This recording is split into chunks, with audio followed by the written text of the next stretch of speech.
J'étais chez moi. Non, t'inquiète. Hein. J'étais en train de... Petit déj et c'est ça.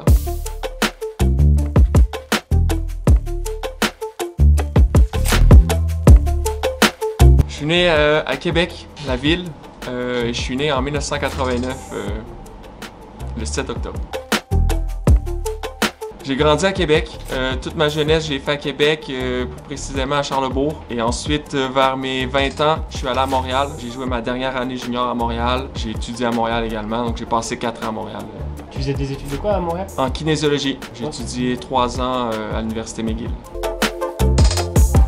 Plusieurs.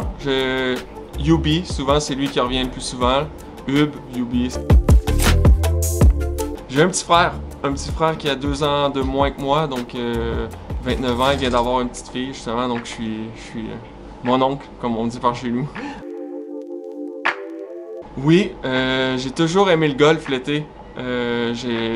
Les étés, j'allais chez mes grands-parents, je passais tous les étés chez mes grands-parents et à chaque jour, j'étais au club de golf et j'essayais de jouer le plus possible. C'est fréquent quoi, les joueurs de hockey aiment ça jouer au golf.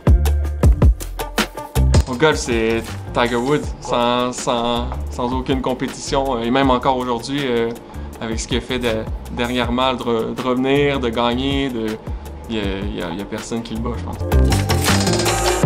J'ai toujours voulu être joueur de hockey, c'est quelque chose de classique, je pense, mais en dehors du hockey, j'aurais aimé être dans le monde de la santé, quoi, être médecin ou quelque chose qui se ressemblait à ça, et c'est un peu vers ça que je me suis dirigé aussi dans mes études universitaires.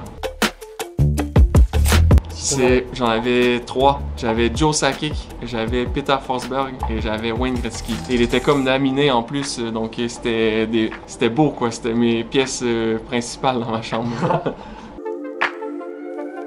J'ai dû commencer à patiner vers mes 3 ans et à jouer dans le hockey mineur vers 4 ans, peut-être 4-5 ans dans ce coin-là.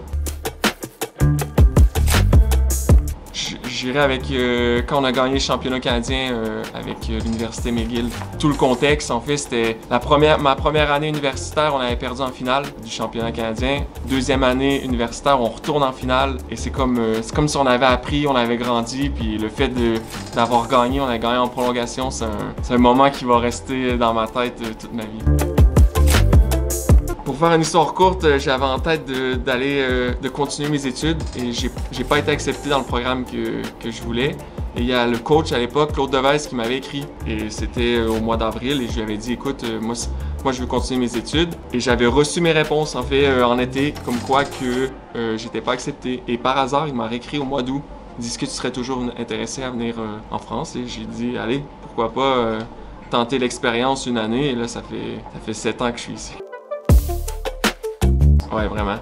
Je me rappelle, j'étais arrivé un mardi, je crois. On jouait le vendredi à Anglette et je vais m'en rappeler toute ma vie de ce match. On était parti ici le matin. On arrive le soir. Anglette, en fait, pour ceux qui ne connaissent pas, la patinoire est sur la plage. Et on est arrivé, on avait joué. Après le match, les gars avaient dit on s'en va dans l'océan. Et moi, je comprenais pas. Je me suis dit, pourquoi l'océan? Ils disent ah ouais, c'est juste à côté, on va aller se baigner. Et direct après le match, les gars, on était sortis sur la plage. On avait fait notre soirée d'équipe également sur la plage. Donc ça, c'était 5 jours après que je suis arrivé. Et je m'étais dit waouh. Une autre histoire, je vais essayer de la faire courte. Ma première année, j'avais pris le numéro 4 à Nantes. Et j'avais re-signé une deuxième année et durant l'été, le coach avait signé un joueur d'expérience et c'était son numéro, le 4. Et il m'avait appelé, il m'a dit est-ce que ça te dérangerait de changer ton numéro 4 pour le laisser aux vétérans? Et j'avais dit ouais, écoute, pas de problème. Et j'avais juste pris, j'avais changé et j'avais déjà un peu l'expérience de la France. Je savais que Loire-Atlantique c'était 44. Je me disais allez, pourquoi pas doubler le 4 et prendre le 44. Et depuis ça a resté en Europe, j'ai toujours eu le 44. Ben, plein de facteurs qui sont entrés en jeu. Ma copine est originaire de la région, donc je savais que ça lui ferait plaisir de peut-être revenir proche de sa famille. Moi j'avais eu une expérience incroyable. Mes 2 années ici, j'avais rencontré encore là des gars incroyables et quand on en reparle avec eux, on a encore des étoiles dans les yeux. Et quand Bruno, le manager, m'a écrit, je me suis dit c'est un bon timing quoi, pour revenir et je savais que j'allais avoir du plaisir ici. L'été, en fait, à chaque fois que je retourne au Canada, je suis préparateur physique. Donc, en relation avec mes études que j'ai fait à l'université, Je m'occupe de, ça doit faire 4 étés. J'ai une vingtaine de gars professionnels, universitaires que j'entraîne pendant 12 semaines, 12 à 15 semaines. Et c'est ça, ça fait 3-4 ans que je fais ça.